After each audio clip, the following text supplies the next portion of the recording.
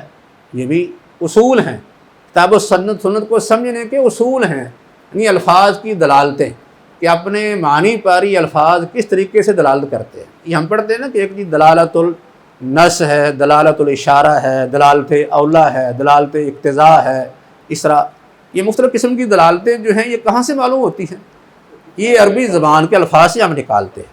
اس لیے اصول جو ہوتے ہیں وہ ایک تو عربی زبان کے الفاظ کی دلالتوں سے بنتے ہیں، دوسرا اس سے ملتی جلتی اور چیزیں، مثال کے طور پر اگر دو قسم کی نصوص میں تعارض ہو جائے تو ہم نے تعارض کو کیسے ختم کرنا ہے، اس کا تعلق بھی اسی سے ہے کہ یہ جی آپس میں ان کی تطبیق دے دی جائے، یا ان میں سے ایک کو ناسخ دوسرے کو منسوخ کہہ دیا جائے، یا ایک کو مرجوع اور دوسرے کو راجع قرار دے دیا جائے، ایک انداز یہ ہوتا ہے۔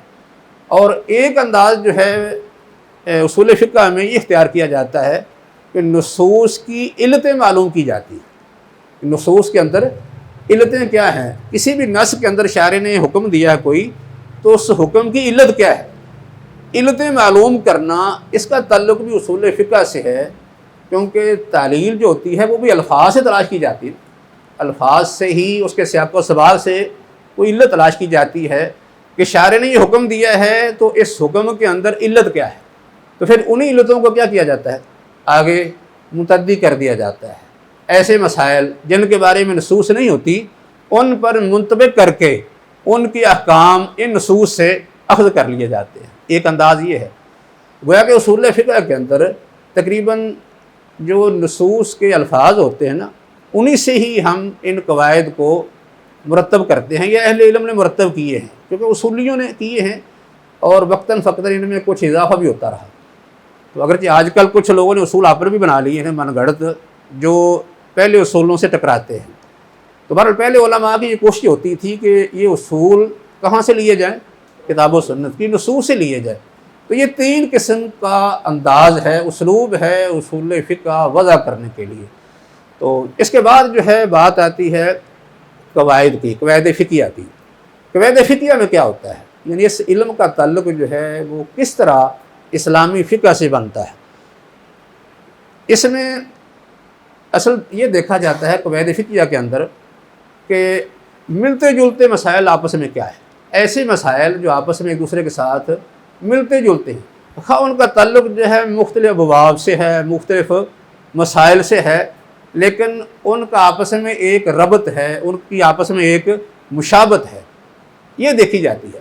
قواعد فقہیہ کے اندر یہ دیکھا جاتا ہے کہ ایسا یعنی مجموعہ تلاش کیا جاتا ہے مسائل کا، فروعی جزیات کا، خواہ وہ مسائل جو ہیں مختلف موضوعات کے ہوں، اور ان میں دیکھا کیا جاتا ہے کہ ان کے درمیان کوئی مشابت، کوئی ان کے درمیان کوئی ربط، یا ان کے درمیان کوئی ایسا تعلق جو ان تمام مسائل کو ایک قاعدے میں جمع کر دے، یہ دیکھا جاتا ہے۔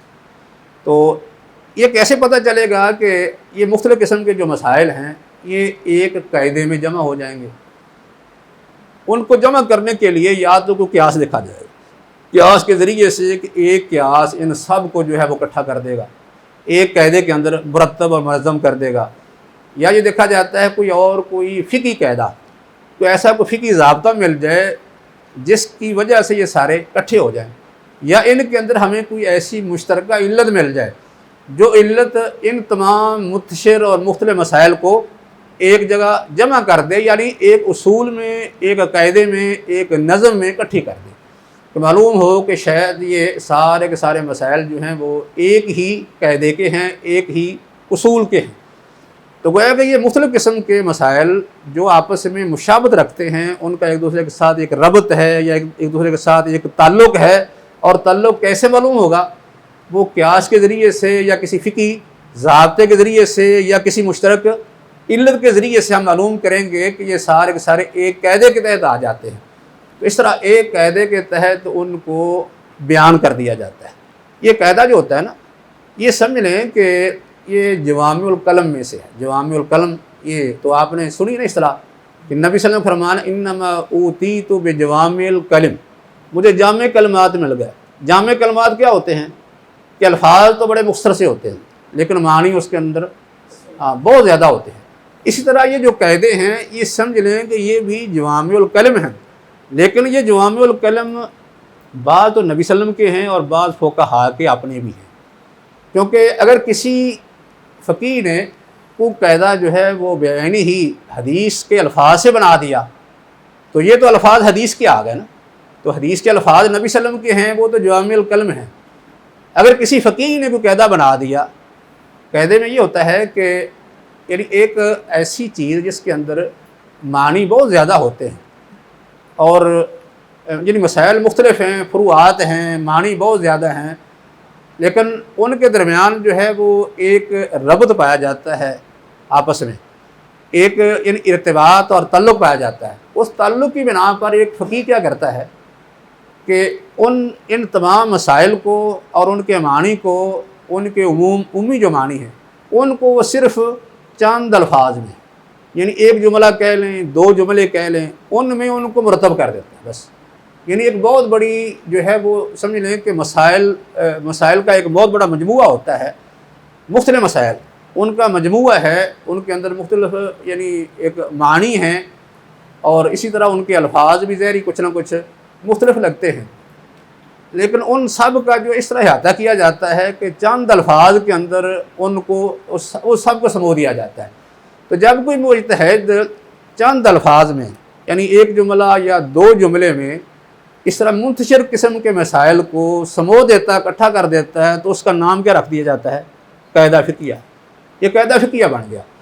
تو قاعدہ فقہیہ جو ہے اس کا موضوع کیا ہوتا ہے کہ صرف یہ دیکھا جاتا ہے کہ ملتے جلتے مشابہ مسائل کون سے، یہ تلاش کیے جاتے ہیں کہ اسلامی فقہ کے اندر کہاں کہاں ایسے مسائل ہیں جو آپس میں ایک دوسرے کے ساتھ مشابہت رکھتے ہیں، ایک دوسرے کے ساتھ ان کا کوئی نہ کوئی تعلق ہے، ان کا آپس میں کوئی نہ کوئی ربط ہے، وہ سارے کے سارے کسی مشترک علت میں اکٹھے ہوتے ہیں یا سارے کے سارے قیاس میں اکٹھے ہو جاتے ہیں۔ تو اس طریقے سے ایک مجتہد چند مختصر الفاظ کے اندر یعنی وہ سارے معنی کو جو ہے وہ سمو دیتا ہے، سمیٹ دیتا ہے، تو اس کا نام قاعدہ فقہیہ بن گیا۔ جس طرح کہ اب یہ ہم نے قاعدے جو ذکر کیے ہیں ان میں ایک قاعدہ الامور بمقاصدہا۔ الامور بمقاصدہا یہ قاعدہ کہاں سے لیا گیا؟ ایک تو حضرت عمر رضی اللہ تعالیٰ عنہ کی بخاری کی یہ پہلی حدیث ہے، انما الاعمال بالنیات، یہ حدیث بھی اور اس طرح کی اور حدیثیں جو اخلاص پر دلالت کرتی ہیں، اخلاص نیت پر جو دلالت کرتی ہیں، یہ ساری کی ساری حدیثیں جو ہیں ان کو مختلف انداز سے، کیونکہ انما الاعمال بالنیات کی حدیثیں معنی کے لحاظ سے متواتر ہیں، الفاظ کے اعتبار سے متواتر نہیں ہیں کیونکہ ان کے الفاظ مختلف ہیں، لیکن اگر آپ جو ہے وہ اخلاص کی حدیثوں کو اکٹھا کریں نا تو ان سب کا جو ہے وہ مطلب معنی جو ہے وہ ایک ہی بن جائے گا۔ تو اس سے اہل علم نے یہ قاعدہ نکال لیا الامور بمقاصدہا۔ تو اس طرح جو ہے وہ ایک یہ قواعد یعنی نصوص سے اخذ کر لیے جاتے ہیں۔ یہ تو سمجھ لیں کہ نصوص سے اخذ کیا ہوا ایک معنی ہے، مطلب ہے، مفہوم ہے۔ یہ بعض دفعہ حدیث کے الفاظ کو ہی بطور ایک قاعدہ استعمال کر لیا جاتا ہے، جیسا کہ لا ضرر ولا ضرار، یہ حدیث کے الفاظ ہیں، علماء نے اسی کو قاعدے کا نام دے دیا ہے، لا ضرر ولا ضرار۔ تو بہرحال اصل تو یہی بات ہے کہ یہ جو قواعد ہیں ان کا استنباط کتاب و سنت سے کیا جائے، الفاظ بعینی ہی اگر نصوص کے الفاظ سے کر لیا جائے تو یہ زیادہ بہتر ہے، اگر نہ ہو تو ان کا مفہوم بھی اپنے الفاظ میں ادا ہو سکتا ہے، لیکن الفاظ جو ہیں وہ جوامع الکلم ہونے چاہیے، ایسے انداز سے ان کو ترتیب دیا جائے کہ الفاظ تو تھوڑے سے ہوں لیکن ان کے اندر معنی، مفہوم، مسائل بہت سے اکٹھے ہو جائے۔ تو یہ قواعد فقہیہ کا موضوع اور یہ یعنی ایک عنوان ہوتا ہے، اور ان سے مراد یعنی ایک تو ہے ان سے مراد اور موضوع، تقریباً مراد اور موضوع ایک ہی طرح کا ہے کہ قواعد فقہیہ سے مراد ملتے جلتے متشابہ مسائل ہیں جن کا آپس میں کسی نہ کسی طریقے سے ربط ہو جاتا ہے یا ایک دوسرے کے ساتھ مشابہت رکھتے ہیں، اور اسی متشابہ مسائل کی تلاش ہی یہ موضوع بنا رہتا ہے۔ اب اصول فقہ کا مطلب بھی شرعی احکام کا استنباط ہے، اور قواعد فقہیہ کا مقصد بھی شرعی احکام کا استنباط ہے۔ تو یہ ان دونوں کا آپس میں ایک ربط کیسے بنتا ہے؟ ایک ربط جو ہے امام القرافی نے ذکر کیا ہے۔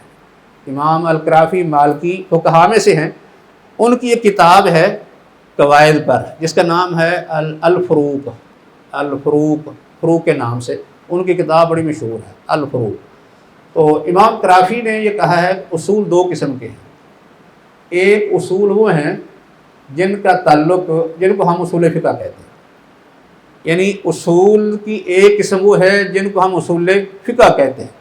تو یہ جو اصول فقہ ہیں یہ کہاں سے ماخوذ ہوتے ہیں؟ یہ الفاظ کی دلالتوں کے ساتھ، جیسے ہم نے ابھی ذکر کیا تھا نا کہ الفاظ کی دلالتوں کے ساتھ اصول فقہ اخذ کیے جاتے ہیں یا وضع کیے جاتے ہیں۔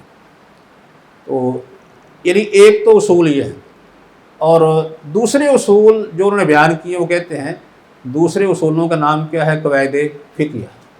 قواعد فقہیہ میں الفاظ کی دلالتیں نہیں دیکھی جاتی، الفاظ پر غور نہیں کیا جاتا، بلکہ کہتے ہیں کہ یہ جو قواعد فقہیہ ہیں یہ بڑے زیادہ ہیں، عظیم القدر ہیں، ان کی بڑی شان اور مرتبہ ہے اور تعداد میں بھی کافی ہیں، اور ان قواعد فقہیہ سے مراد کیا ہے کہ یہ الفاظ کی دلالتوں سے ماخوذ نہیں ہوتے، بلکہ یہ شریعت کے احکام کے مقاصد، ان کے اسرار و رموز اور ان کی حکمتوں پر مشتمل ہوتے ہیں۔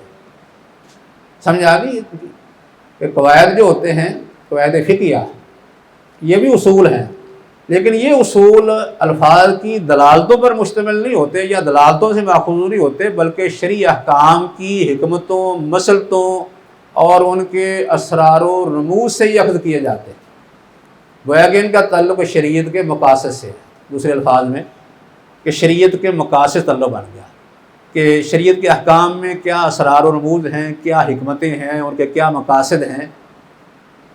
قواعد فقہیہ ان چیزوں کا نام ہے، اور وہ کہتے ہیں کہ جو آدمی جس قدر ان کا اہتمام زیادہ کرتا ہے نا، اسی قدر ہی اہل علم کے ہاں اس کا مرتبہ اور مقام بڑھتا ہے، اس کو عزت ملتی ہے، اس کو فتویٰ دینا آسان ہو جاتا ہے، اور بہت سی ایسی چیزیں جو ایک عالم کے ہاں آپس میں ٹکراتی ہیں، لیکن قواعد فقہیہ کو جاننے والا جو ہے وہ ان کے درمیان کوئی ٹکراؤ محسوس نہیں کرتا، بلکہ وہ سمجھتا ہے کہ یہ تو ساری کی ساری چیزیں ایک ہی قاعدے کے تحت آ گئی، ٹکراؤ ہی نہیں رہا، اس لیے اس کے لیے فتویٰ دینا بڑا آسان ہو جاتا ہے، اور اس کو کوئی ٹکراؤ بھی نظر نہیں آتا، مسائل کے درمیان ایک موافقت، مطابقت اسے نظر آنی شروع ہو جاتی ہے۔ تو اس طرح انہوں نے اس کی عظمت کا بیان کیا ہے، اس کی اہمیت کا بیان یہ امام قرافی نے کیا ہے۔ گویا کہ یعنی اس کا نتیجہ یہ نکلا کہ ایک اصولی آدمی وہ کیا کرتا ہے، اس نے تو اصول وضع کر دیے، کتاب و سنت سے ہی کچھ اصول وضع کر دیے، کچھ منصوص ہیں، کچھ اجتہادی ہیں، ان اصولوں کو، ان قواعد کو استعمال کر کے ایک فقیہ نے مسائل کا استنباط کر دیا۔ یعنی مسائل کا جو استنباط ہے وہ مختلف موضوعات پر ہوتا ہے نا، کسی کا تعلق طہارت سے ہے، کسی کا نماز سے ہے، کسی کا زکوٰۃ سے ہے، کسی کا بیوع سے ہے، کسی کا کسی اور مسئلے سے ہے۔ یہ سارے کے سارے جو فقہی مسائل ہیں، یہ ایک فقیہ نے مستنبط کیے اصولوں کے ذریعے سے۔ تو جب یہ سارے کے سارے جو ہیں مسائل مختلف قسم کے بکھرے ہوئے ایک فقیہ کے سامنے آئے، اس نے کیا کیا، ان سارے مختلف بکھرے ہوئے مسائل کو ایک قاعدے کے تحت مرتب کر دیا۔ اس کا نام کیا رکھ دیا؟ قاعدہ فقہ۔ یعنی وہی مسائل جو ایک فقیہ نے اصولوں کو مد نظر رکھتے ہوئے کتاب و سنت کے تفصیلی دلائل سے مختلف قسم کے مسائل میں، احکام میں، یعنی کوشش کر کے ایک یعنی مجموعہ اس نے تیار کر لیا۔ تو جب یہ سامنے آ گیا تو ایک فقیہ اٹھتا ہے تو وہ ان مختلف بکھرے ہوئے مسائل کو، فقہی مسائل کو ایک قاعدے کے تحت منظم کر دیتا ہے۔ تو یہ کیا بن گیا؟ قاعدہ فقہیہ بن گیا۔ یعنی اس طرح آپس میں ان کا تعلق ایک بن جاتا ہے۔ تو بہرحال یہ یعنی ایک ربط میں نے بیان کیا ہے کہ فقہ، اصول فقہ اور قواعد فقہیہ کا آپس میں ایک ربط کیا ہے۔ اب جو ہے یہ قاعدے جو ہم پڑھ لیتے ہیں، اس کے بعد فائدہ کیا ہوتا ہے، کیوں یہ پڑھے جاتے ہیں؟ جیسے شروع میں نے ذکر کیا تھا، کوئی بھی علم، کوئی فن بغیر فائدے کے پڑھنا یہ وقت کا ضیاع ہے۔ تو ہم کیوں پڑھتے ہیں؟ کیونکہ یہ علوم، وہ آپ اس کو نحو کہیں، صرف کہیں، بلاغت کہیں، یا اس کو کوئی اور نام دیں، حتیٰ کہ اصول فقہ، یہ علوم وہ ہیں جن کو علوم میں عالیہ کہتے ہیں۔ اعلیٰ سے لفظ عالیہ، یعنی ان علوم کو، ان فنون کو ہم کتاب و سنت کے فہم کے لیے استعمال کرتے ہیں، یہ عالیہ ہے۔ اصل کتاب و سنت یہ علوم عالیہ ہیں، عین کے ساتھ یہ علوم عالیہ ہیں، اور یہ جو علوم ہم پڑھ رہے ہیں یہ علوم عالیہ ہیں، یعنی الف کے ساتھ اعلیٰ سے لفظ، ان کو ہم استعمال کر کے کتاب و سنت سے مسائل کا استنباط کرتے ہیں۔ تو اس طریقے سے یہ جو علوم ہمارے ہاں، اس میں اصول بھی ہیں اور اس طرح قواعد فقہیہ بھی ہیں، یہ سمجھ لیں کہ بطور اعلیٰ ہم کتاب و سنت کے فہم کے لیے استعمال کرتے ہیں، اور اس میں ہمیں بڑی آسانی ہو جاتی ہے، کیونکہ یہ اصول صحابہ کرام کے سامنے تو تھے، وہ بھی ان کو استعمال کرتے رہے۔ ایسی مثالیں موجود ہیں، صحابہ کرام نے، بعد کے علماء نے استعمال کیا ہے، لیکن عربی زبان کے اندر ان کو مہارت تھی، اس لیے انہیں باقاعدہ لکھے اصولوں کی ضرورت نہیں تھی۔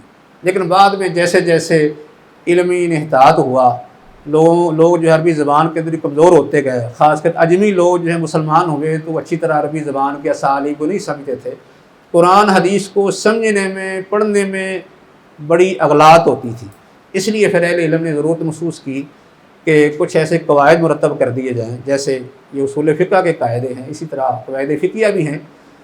تو ان کا آغاز امام شافعی نے کیا تھا۔ امام شافعی نے اصول فقہ کا آغاز کیا ہے تو اپنی کتاب رسالہ لکھی ہے، اور قواعد فقہیہ انہوں نے اپنی کتاب الام میں بیان کی ہے۔ اس طرح جو ہے یہ تھوڑی سی تاریخ ہم بعد میں ذکر کریں گے۔ اس وقت یہ جو قواعد فقہیہ ہیں ان کے فوائد ذکر کرتے ہیں۔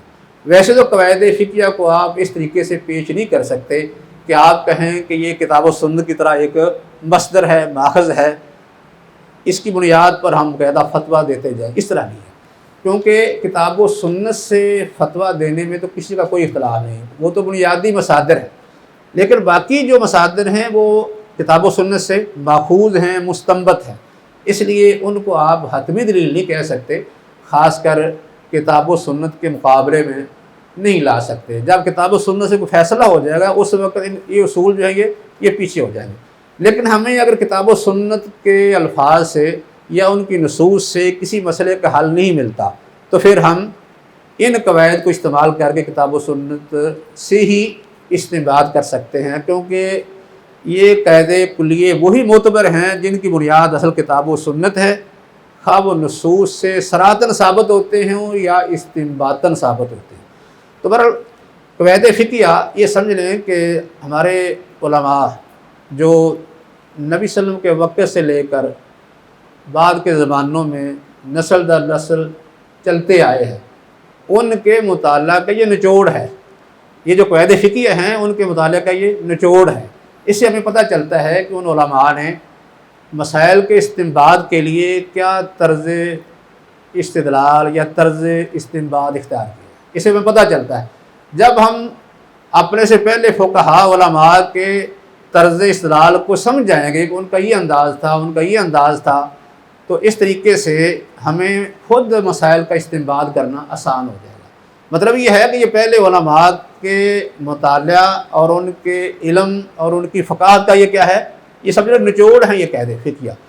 اور دوسرا فائدہ اس سے یہ بھی ہوتا ہے، تو اس لیے ان کے استدلال کو جاننے کے لیے ان قواعد کو سمجھنا پڑے گا۔ دوسرا فائدہ یہ بھی ہے کہ جب ہم یہ قواعد پڑھتے ہیں تو ہمیں یعنی شریعت یا فقہ اسلامی کے اندر جو احکام کو بتانے کا انداز ہے، انداز فکر ہے، وہ معلوم ہو جاتا ہے کہ شریعت نے جو احکام بتائے ہیں، جو ہمارے ہاں فقہ اسلامی کے اندر احکام یعنی فقہی احکام کا جو انداز فکر ہے وہ کیا ہے۔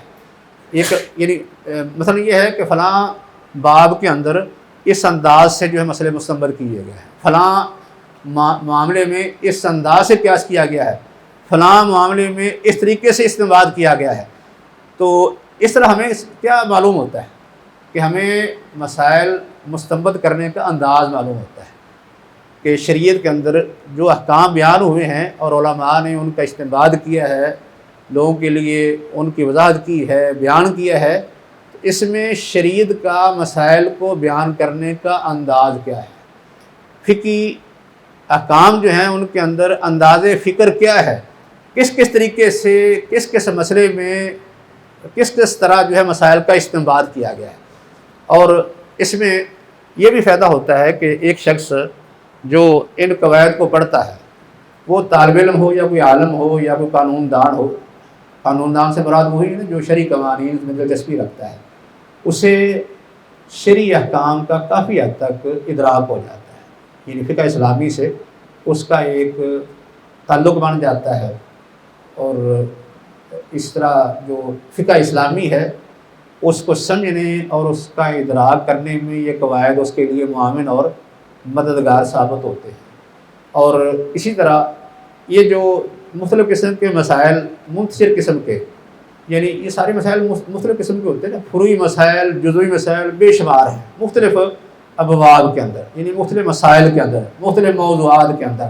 ان بکھرے ہوئے مسائل کو یا فروعات کو یا جزیات کو آپ ایک قاعدے کے تحت باقاعدہ منظم اور مرتب کر سکتے ہیں، ایک قاعدے کلیے کے تحت لا سکتے ہیں۔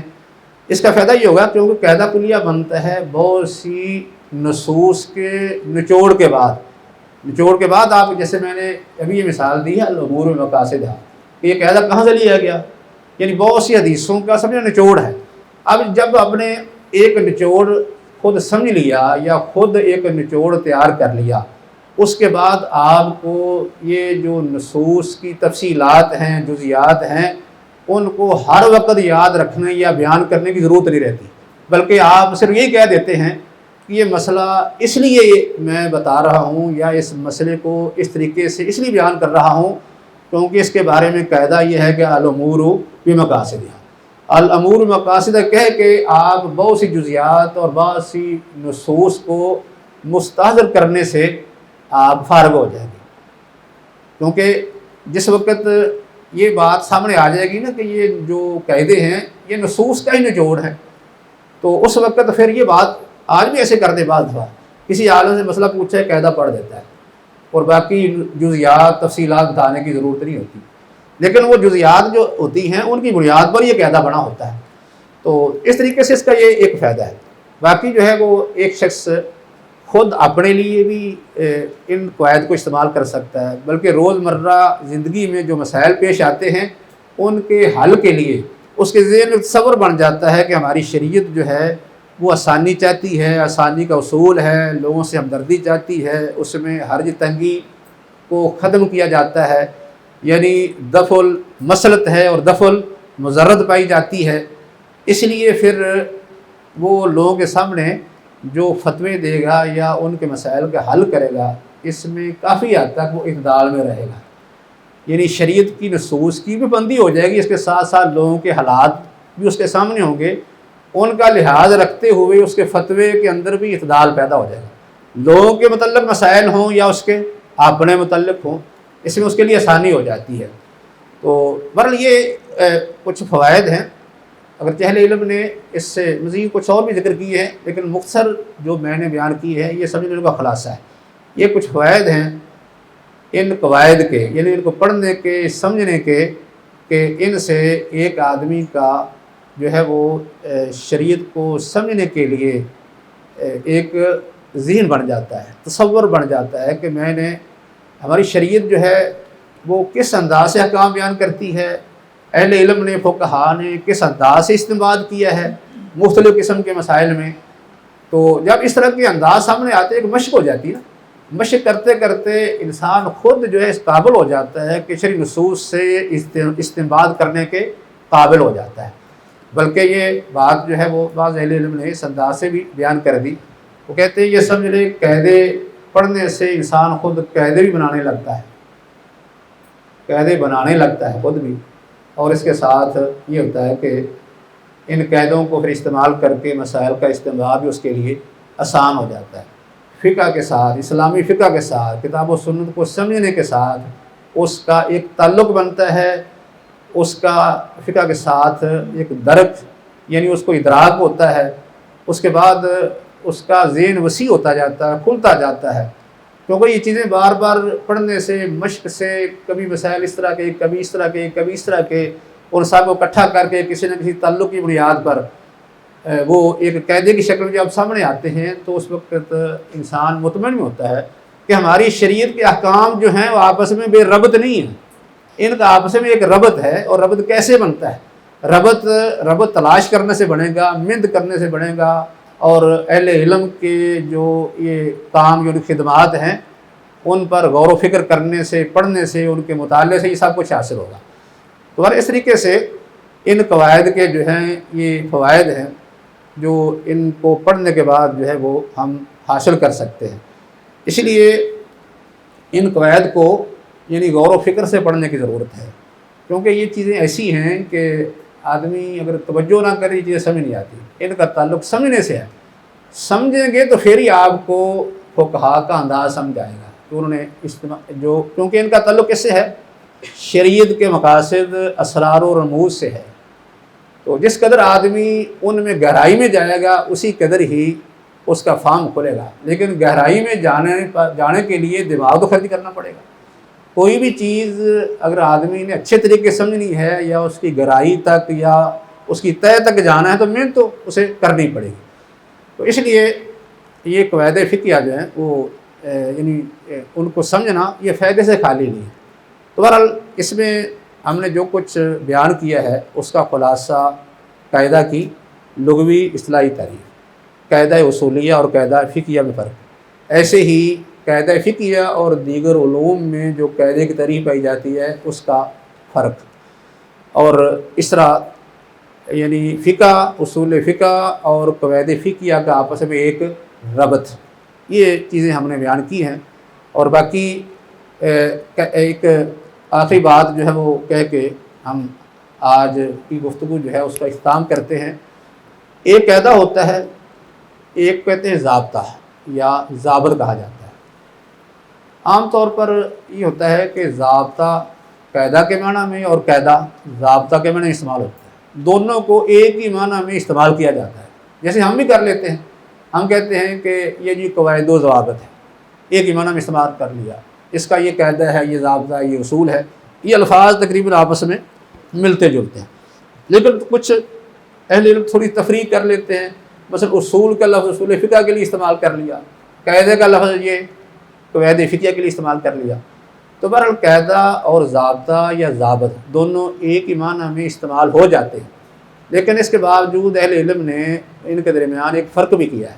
وہ کہتے ہیں کہ قاعدہ جو ہوتا ہے نا وہ مختلف فقہی ابواب کو جمع کر دیتا ہے، مختلف ابواب کا وہ جامع ہوتا ہے۔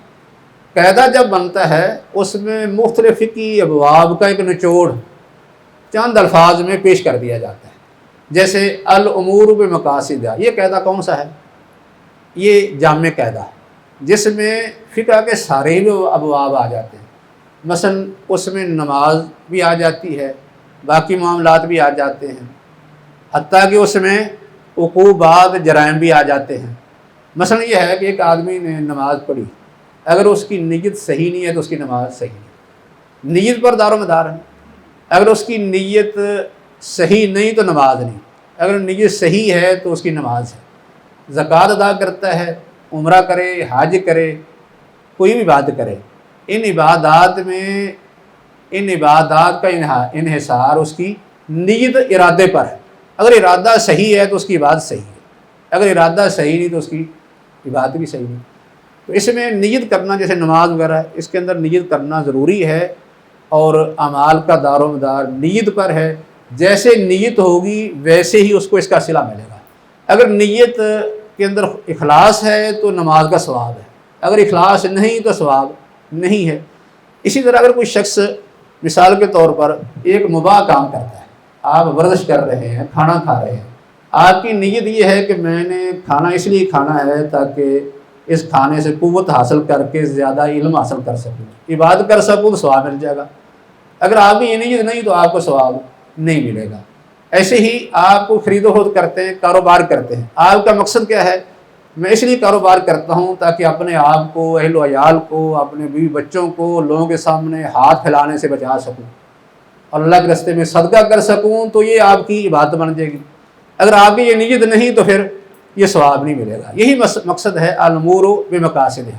حتیٰ کہ جرائم کے اندر یہ صورت بنتی ہے کہ ایک آدمی کسی کو قتل کرتا ہے ارادے سے، اس کی سزا اور ہے. اگر ارادے سے نہ کرے تو پھر سزا کچھ اور ہے، نتیجہ مختلف ہو گیا. اگر باقاعدہ قصد ارادے سے کرے گا تو اس کی سزا اور ہے، اللہ کے ہاں بھی گناہ اس کا کچھ مختلف ہوگا. لیکن اگر کسی سے غلطی ہوگی، خطا سے قتل ہو گیا، تو پھر دنیا کے اندر بھی اس کا نتیجہ مختلف ہے اور آخرت میں بھی مختلف ہے. اس کا مطلب کیا بنا کہ سارے معاملات یہ بکھرے ہوئے ہیں نا. ایک کا تعلق جرائم سے ہے، ایک کا تعلق زکوٰۃ سے ہے، ایک کا تعلق جو ہے وہ آداب سے ہے، اور ایک کا تعلق عبادت سے ہے. ان سب میں قاعدہ ایک ہی ہے، الامور بمقاصدها، کہ جیسی نیت ہے ویسا ہی اس کا ثمرہ، نتیجہ ویسا ہی اس کا حکم، یعنی فقہی حکم ویسے ہی ہوگا. تو یہ قاعدہ کیا ہوا؟ یہ قاعدہ عامہ ہے، فقہیہ، کہ جس کے اندر سارے بواب آ جاتے ہیں، اس کو ہم قاعدہ کہا جائے گا. تو ضابطہ کیا ہوگا؟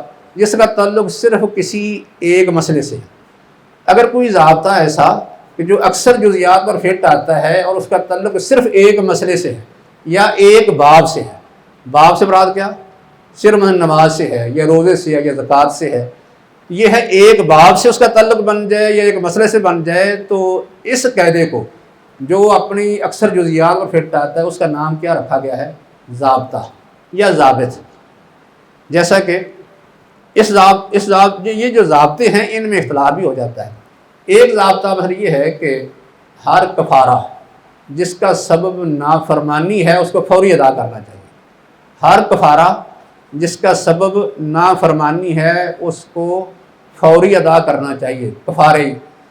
اس قاعدے کا تعلق کس سے ہے؟ صرف کفاروں سے تعلق. یہ مخصوص مسائل ہوگا نا، صرف وہ مسائل جن میں کفارہ لازم آتا ہے. کفارہ لازم عام طور پر اسی وقت آتا ہے جب آدمی کو گناہ کرتا ہے، غلطی کرتا ہے، تو پھر اس پر کفارہ لازم آتا ہے تو اس کو فوری ادا کرنا چاہیے. یہ یعنی قاعدہ. ایک قاعدہ احناف کے ہاں ہے کہ کہتے ہیں محرم آدمی جب وہ کوئی حج کے مناسک میں سے کسی کو پہلے کر لے یا بعد میں کر لے، اس کے اصل مقرر وقت سے اس کو کیا کرنا پڑے گا؟ اس پر قربانی لازم ہے. یہ قاعدہ ہے. ان المحرم اذا اخر عن الوقت الوقتی او قدمہ لازمہ الدم. یعنی یہ قاعدہ کہ جب کوئی محرم آدمی حج کا کوئی نسک، یعنی سو کہتے ہیں مناسک، کسی حج کے کام کو پہلے کر لے اس کے مقرر وقت سے یا بعد میں کر لے تو اس پر دم لازم آ جائے گا. لیکن یہ قاعدہ اتفاقی نہیں ہے، یہ صرف احناف کے ہاں ہے. تو یہ کیا ہوا؟ صرف ضابط ہوا جس کا تعلق صرف ایک مسئلے سے ہے. اور ویسے بھی یہ ضابطہ جو ہوتا ہے اس میں اختلاف بھی ہو سکتا ہے، اور کوئی مانتا ہے کوئی نہیں مانتا، کسی معین مسلک کا بھی ہو سکتا ہے. لیکن قاعدے جو ہوتے ہیں عمومی طور پر اتفاقی ہوتے ہیں اور عمومی ہوتے ہیں، جن کے اندر مختلف قسم کے جو مسائل ہیں ان کا نچوڑ ہوتا ہے. ان سب کو اکٹھا کر کے ایک ہی قاعدے میں منظم اور مرتب کر دیا جاتا ہے، ایک تحت ایک قاعدے اور کلیے کے تحت ان کو لایا جاتا ہے. جیسے ابھی میں نے ایک مثال ذکر کیا الامور مقاصدہ، اس میں مختلف بکھرے ہوئے مسائل جو تھے ان کی مثالیں دے کے سب کو ایک ہی قاعدے کے تحت اکٹھا کر دیا گیا کہ الامور بمقاصدہا، یعنی تمام معاملات کا دار و مدار اصل مقاصد پر ہے. جیسا مقصد ارادہ ویسے ہی اس کا انجام نتیجہ. تو اسی پر آج کی ہم یہ گفتگو ختم کرتے ہیں. باقی اس کے بعد انشاءاللہ قواعد کے متعلق باقی جو ابحاث ہیں وہ جاری رہیں گی. وما علینا الا البلاغ. زندگی شعور سے، الحکمہ انٹرنیشنل.